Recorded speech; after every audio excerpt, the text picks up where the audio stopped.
Welcome to The Explainer. Today, we're going to tackle a regulation that's really changing the game for cybersecurity and finance, the EU's Digital Operational Resilience Act. You'll probably hear it called DORA. We're going to break down exactly what it is, who it affects, and why it's so much more than just another rulebook.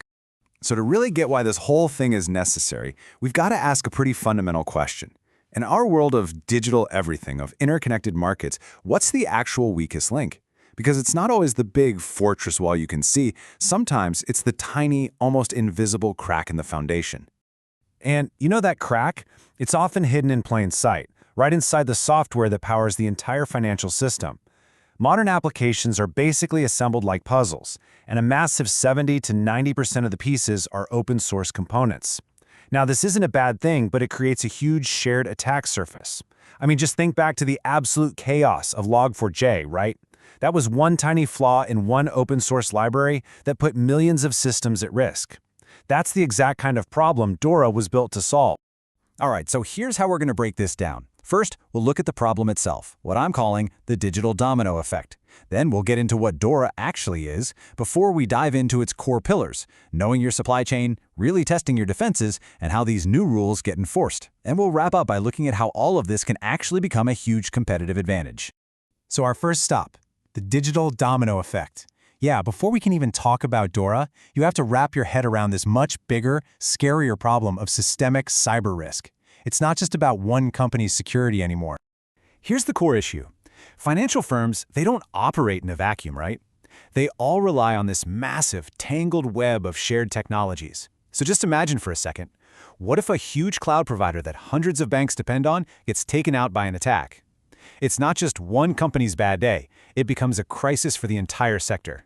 That high level of interconnectedness means one single flaw can ripple through the whole system, just like a line of falling dominoes. And that huge, sector-wide risk?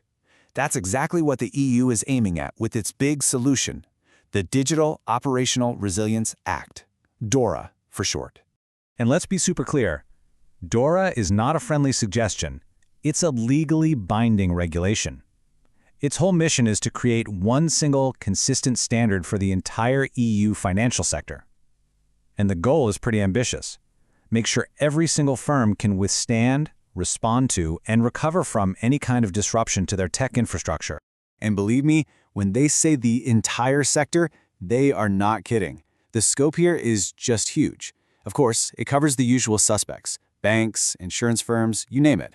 But here's the crucial part. It also extends directly to their most important technology suppliers. We're talking cloud platforms, data centers, the service providers that the modern financial world is literally built on. Okay, so let's dive into the first and maybe one of the biggest pillars of DORA compliance, knowing your software supply chain. This is a massive shift, taking this idea from a best practice to an absolute mandate. And really, it all boils down to this super simple but powerful idea. It's impossible to secure your digital operations if you don't have a complete, totally transparent view of every single piece of software you're running, especially the stuff that comes from third parties. Now, here's a really interesting detail. If you actually read the regulation, you won't find the word SBOM anywhere. But the mandate? Oh, it's crystal clear. It explicitly requires firms to track all third-party libraries, and that includes open-source ones. So it might not use the name, but it's demanding the exact outcome you get from the industry-standard tool for this job. And that tool is the SBOM, or Software Bill of Materials. It's exactly what it sounds like, a detailed ingredients list for your software. It's a formal, machine-readable inventory that tells you every component, every dependency, all of it. This is the thing that turns that principle of knowing what you run into something you can actually do. And this is so important. DORA compliance is not a one-and-done checkbox you can just tick off. It demands a continuous living process of software transparency. That means you have to automatically generate an SBM for everything you build, you have to require and ingest SBMs from all your vendors, and then, and this is key, you have to continuously monitor that entire inventory for new vulnerabilities as they pop up. Okay, so you've got a handle on your supply chain. What's next? Well, the next pillar of DORA is all about proving you can actually defend it. This is all about moving past just having plans on a shelf and getting into active, real-world testing. DORA basically mandates two key levels of testing. On one hand, you've got your regular resilience testing. You can kind of think of this as your fire drills, running realistic simulations, doing tabletop exercises to make sure your response plans actually work. But then, for your most critical systems, DORA demands something called threat-led penetration testing, or TLPT. And let me tell you, this is a whole different ballgame. This means hiring independent, ethical hackers to simulate a real sophisticated attack on your live systems, to find weaknesses before the bad guys. Okay, so you've got all these new rules, but rules without consequences, they're pretty useless. They need teeth. And that brings us to the next pillar, enforcement. DORA gives regulators some serious new powers to make sure these standards are actually being met. So, what's in this enforcement toolkit? Well, regulators can now demand full access to pretty much everything for audits. They have the power to show up and do on-site investigations. They can even force you to put specific security clauses into your contracts with your vendors. And for those biggest, most critical tech providers, the EU now has the power of direct oversight. And just to make sure everyone is paying attention, especially those critical providers, the penalty for not complying is steep.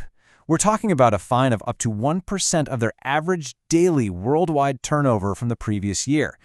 Let that sink in for a second. Daily. That's a number that's designed to get this on the agenda in every single boardroom. All right, I know what you might be thinking. This all sounds like a huge regulatory headache, right? A ton of work, a ton of money. But the final piece of this puzzle is about flipping that script. It's about seeing DORA not just as a burden, but as a real strategic opportunity. Because here's the secret. Getting DORA right isn't just about dodging penalties. It's about fundamentally building a better, stronger, and frankly, more trustworthy business. The very same things you have to do to be compliant are the things that lead to more secure products and way deeper trust with your customers and your partners. And you can see that connection right here. It's not abstract, it's a direct line from the requirement to the benefit. That rigorous testing DORA demands, that builds more secure, more reliable products. That supply chain transparency, that dramatically reduces your risk of outages and breaches. And all that standardized reporting, it builds the kind of trust that really sets you apart in the market. So it all comes down to this, really. Look, DORA is coming. Compliance isn't a choice. The real choice is how you're going to approach it. Is it just going to be a box-ticking exercise to satisfy the auditors? Or are you going to seize this as an opportunity to build a truly resilient organization that can not only survive the next big disruption, but actually thrive because of the trust it's earned?